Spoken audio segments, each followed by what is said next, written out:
चौधरी साहब बागपत आए हैं आज, क्या क्या वजह है? बागपत आए भाई, मिल रहे यहाँ पे लोगों को गन्ने भुगतान का क्या यहाँ पे व्यवस्था हो रही है, इनकी बिजली की क्या समस्या है। क्योंकि बागपत ऐसा जिला है कि जो पूरे प्रदेश में बिजली के सबसे ज्यादा रेट देता है। तो यहाँ पे पता करने में आए, मीटर लगने लग रहे हैं, भुगतान है नहीं।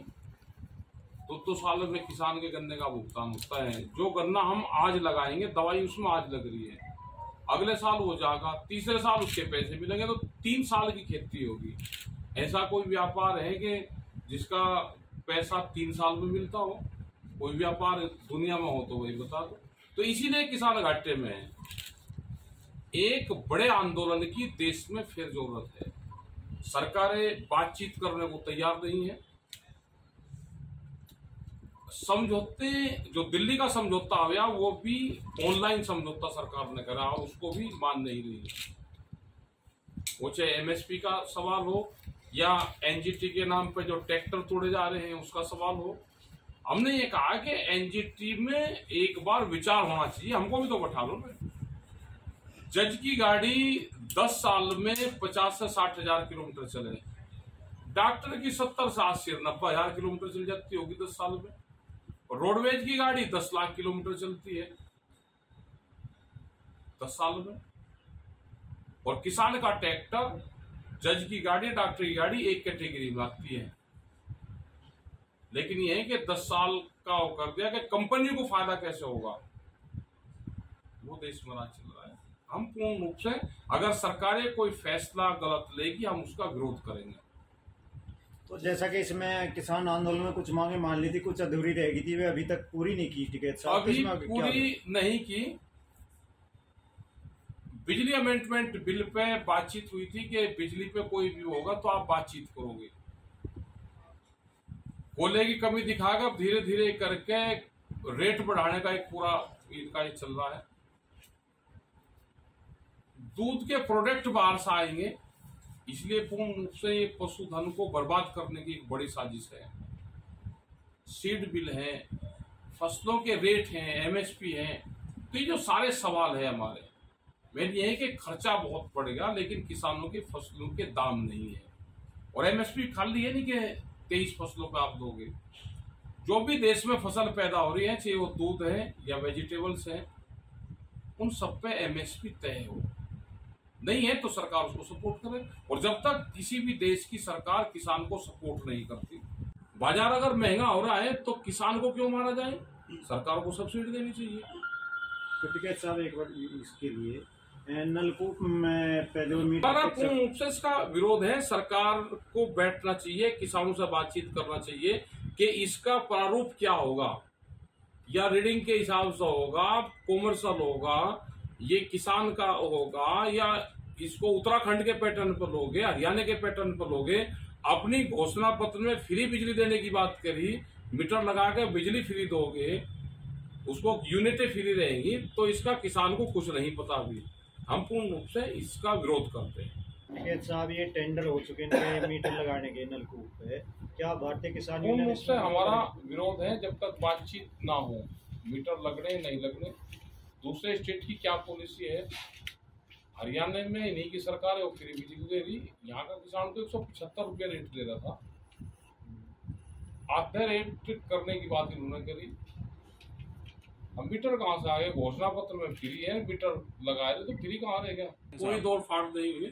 संगठन के कुछ लोग थे, वे विचारधारा से भिन्न थे, उनको निकाले और अलग संगठन। आपका क्या स्टैंड होगा इसमें? नहीं, वे भी अलग हुए। जब अलग हो गए तो निकालना भी उनको, दोनों चीजें। हमने उनको मनाने की वो करी, लेकिन उन पर क्या प्रेशर था, क्या वो है, तो अलग चले गए। अपना अपना काम करो। वे भी किसान संगठन नाम, इसी नाम से बना है, उन्हें भी अपना काम करें। और जनता की बहुत समस्या है, उस पर काम करना चाहिए सबको। बहुत संगठन देश में 550 किसान संगठन संयुक्त मोर्चे में, तो अलग अलग उसमें अलग अलग लोग अपना काम कर रहे हैं। तो जो भी संगठन बन रहे, सबको काम करना चाहिए। क्या संयुक्त मोर्चा का अगला कदम क्या होगा?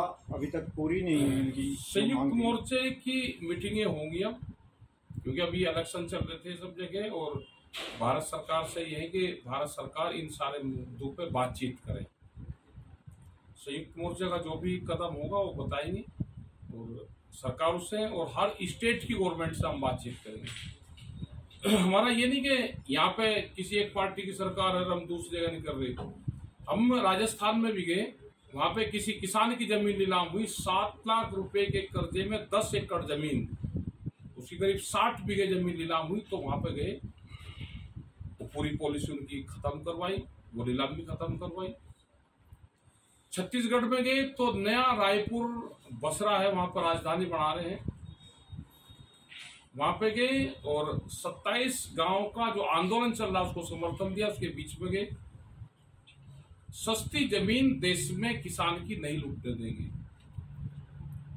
मुझे हरियाणा के बिजली के पोल कटने का मामला हो, असंध में वहां पे भी आंदोलन चल रहा है। तो जो भी देश में घटनाक्रम होगा, वो कोई भी पार्टी की सरकार हो, अगर वो गलत फैसले लेगी तो मूवमेंट होगा। ये तो इनका इश्यू है भाई, ये तो इनका इश्यू है, तो पॉलिटिकल इश्यू है, हमारा इसमें ज्यादा। तो इसमें देश प्रभावित हो रहा है, सब लोग। हाँ, तो देश तो प्रभावित हो ही रहा भाई। यहाँ पे कोई विकास के काम पर थोड़ा बहुत हो रही भाई। मंदिर तो हमारे हर गांव में बने हुए हैं, मंदिर मस्जिद तो हर गांव में है बने हुए।